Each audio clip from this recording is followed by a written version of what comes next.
सगळ्या आयांना मम्म्यांना मदर्स डेच्या खूप खूप शुभेच्छा। आज आहे मदर्स डे। एक दिवस आईसाठी साजरा करून चालतं का हो? आई आपल्यासाठी 365 दिवस राबत असते। निमूटपणे आपली सगळी कामं ती करत असते।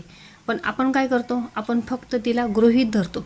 पण मुलगी असेल तर तिला आईच्या कामाची जाणीव असते। आईला अगदी बारीक सारीक कामात ती मदत करत असते। माझ्याही दोन्हीही मुली तशाच आहेत। आज मुलीने सांगितलं, मम्मी आज सकाळचा नाश्ता मी बनवते। म्हटलं बनव। काय बनवणार असतं? ती म्हटली धिरडी बनवणार आहे।